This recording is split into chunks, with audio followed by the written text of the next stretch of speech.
Hello everyone, मैं doctor Nilima आज इस वीडियो में चर्चा करूंगी युंग के व्यक्तित्व संबंधी मनोविश्लेषणात्मक सिद्धांत की। इससे पहले यदि आप बीएड के सिलेबस का हिंदी ट्रांसलेशन चाहते हैं या फिर कोर्स 1, 2, 3 और 5 के सभी टॉपिक्स के वीडियो या फिर नोट्स चाहते हैं तो डिस्क्रिप्शन बॉक्स में लिंक दिया हुआ है, आप वहां जाकर देख सकते हैं।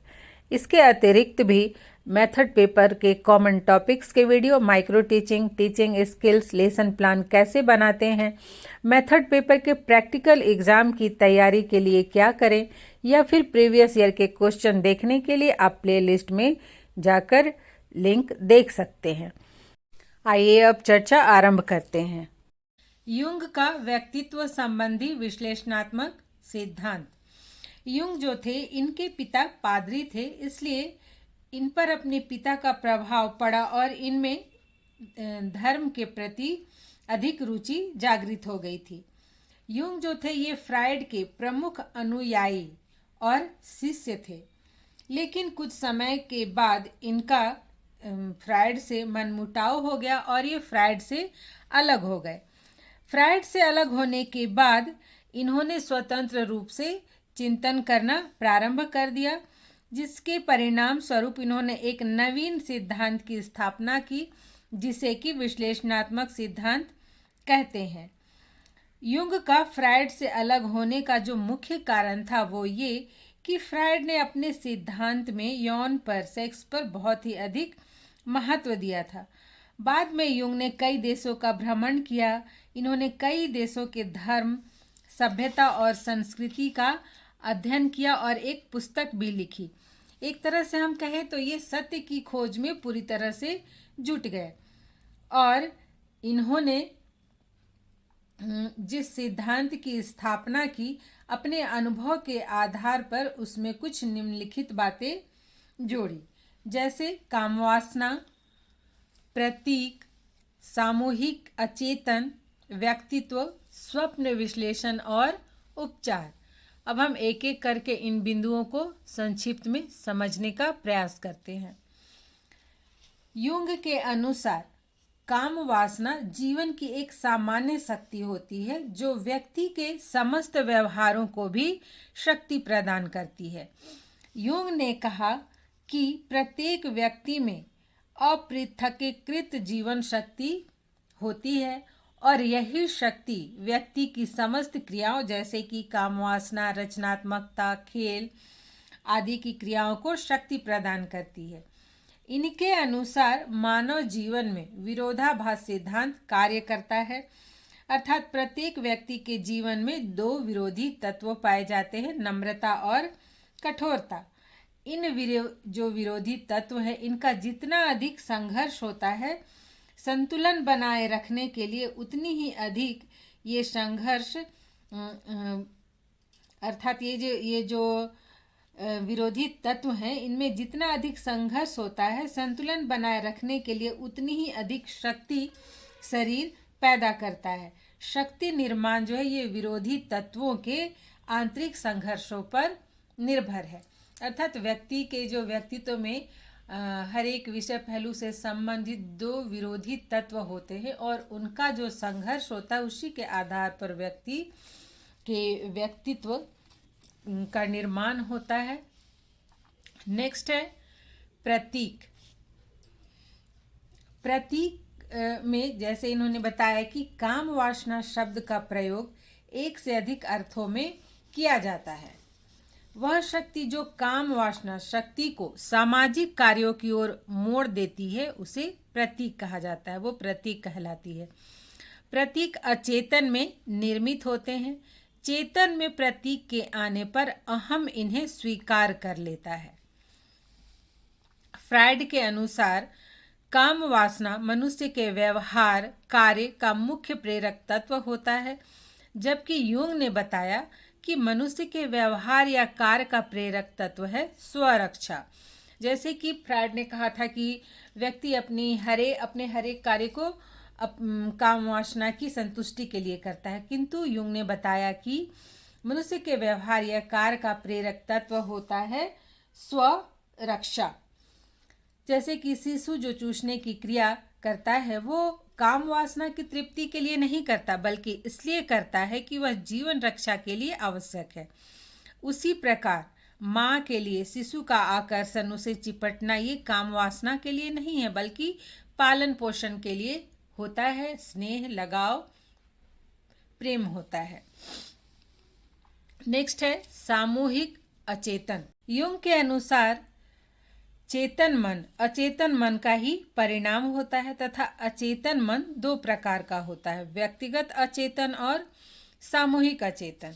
व्यक्तिगत अचेतन का निर्माण व्यक्तिगत इच्छाओं, स्मृतियों आदि के दमन के परिणाम स्वरूप होता है, अर्थात व्यक्ति जब अपनी इच्छाओं, स्मृतियों आदि का दमन करता है, उसके फलस्वरूप व्यक्तिगत अचेतन का निर्माण होता है। और जो सामूहिक अचेतन है, सामूहिक अचेतन में वंशानुगत इच्छाओं, स्मृतियों एवं प्रेरणाओं आदि का समावेश होता है। इसमें वे तत्व होते हैं जो पूर्वजों से वंशानुक्रम द्वारा ग्रहण किए जाते हैं।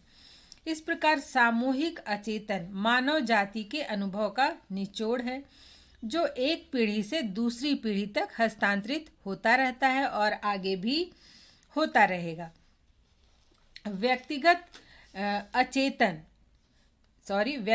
चेतन तथा अचेतन का विकास सामूहिक अचेतन से ही होता है।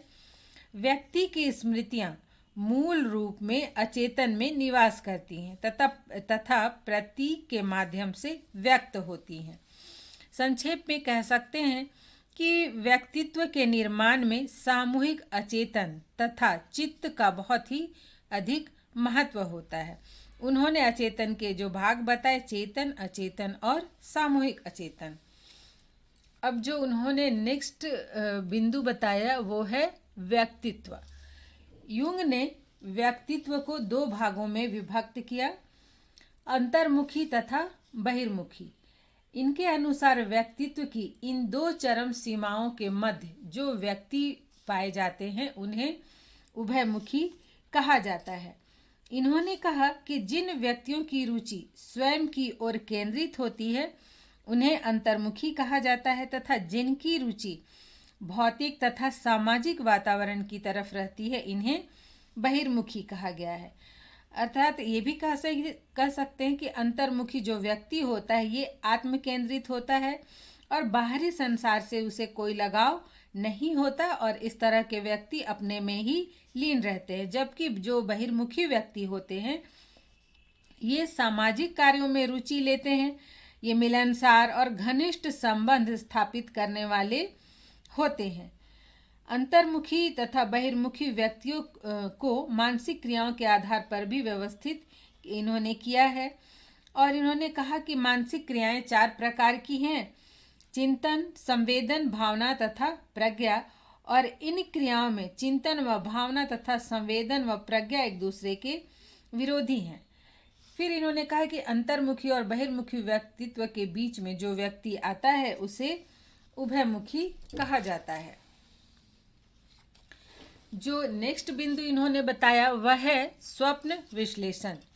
युंग के अनुसार स्वप्न व्यक्ति के भूत, वर्तमान तथा भविष्य तीनों से संबंधित होते हैं, इसलिए जब स्वप्न का विश्लेषण करना चाहिए तो उसका विश्लेषण करते समय व्यक्तिगत अचेतन के साथ साथ सामूहिक अचेतन की प्रेरणाओं पर भी ध्यान देना चाहिए।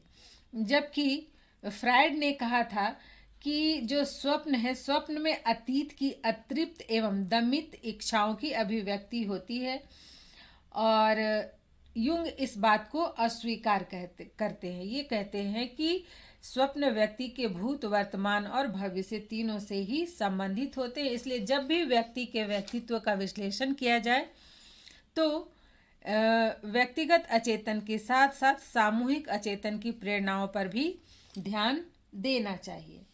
नेक्स्ट है उपचार। युंग ने रोगी की दमित इच्छाओं को जानने के लिए शब्द साहचर्य परीक्षा का निर्माण किया। इन्होंने कहा कि रोगी से सर्वप्रथम व्यक्तिगत अचेतन, इसके बाद सामूहिक अचेतन के संबंध में जानकारी प्राप्त करना चाहिए। इन्होंने इस परीक्षण की जो पद्धति बनाई इसकी व्याख्या 4 चरणों में की है: स्वीकार करना, व्याख्या करना, शिक्षण और रूपांतरण। इस परीक्षण में 100 ऐसे शब्द होते हैं जिनका कि कोई न कोई संवेगात्मक आधार होता है। इसमें रोगी को यह कहा जाता है कि जो चिकित्सक द्वारा बोला जा रहा है शब्द, उसके प्रथम शब्द को सुनकर और उसके मन में जो भी शब्द आए उसे बिना किसी संकोच के बता दे। अर्थात चिकित्सक द्वारा बोले गए प्रथम शब्द को सुनकर और जिसका उपचार किया जा रहा है रोगी का, उसके मन में जो पहला शब्द आता है उसे वो बिना संकोच बताना है उसे। और रोगी को प्रतिक्रिया करने में जो समय लगता है उसे नोट कर लिया जाता है और रोगी के प्रतिक्रिया के शब्दों के आधार पर उसकी भावना ग्रंथि को आसानी से समझा जा सकता है। अर्थात इसमें 100 शब्द होते हैं और जो चिकित्सक होते हैं वो एक शब्द बोलते हैं और रोगी उस एक शब्द के आधार पर उसके मन में जो भी शब्द आता है, विचार आता है, उसे वो बताता है और उसे नोट कर लिया जाता है। और ये इन शब्दों को सुनकर वो शब्द बताने में जितनी देर लगाता है उसे नोट कर लिया जाता है और उसी के आधार पर उसकी भावना ग्रंथियों को समझने का प्रयास किया जाता है। और ये जो शब्द होते हैं इसमें सबसे पहले व्यक्तिगत अचेतन और फिर बाद में सामूहिक अचेतन के संबंध में जानकारी प्राप्त की जाती है इन शब्दों के माध्यम से। तो इस प्रकार से जो युंग थे ये तथ्यों पर बहुत ही विश्वास करते थे। उन्होंने अनेक क्षेत्रों से तथ्य एकत्रित करके उनको सिद्धांत के रूप में व्यक्त करना चाहा और एक सीमा तक इसमें इन्हें सफलता भी मिली। उन्होंने बताया कि काम वासना जीवन की एक सामान्य शक्ति है जो मनुष्य के समस्त व्यवहारों को प्रभावित करती है तथा व्यवहारों को शक्ति प्रदान करती है। तो ये थे युंग के व्यक्तित्व संबंधी उनके विचार, युंग के व्यक्तित्व संबंधी मनोविश्लेषणात्मक सिद्धांत। आज यहीं तक, मिलते हैं नेक्स्ट वीडियो में।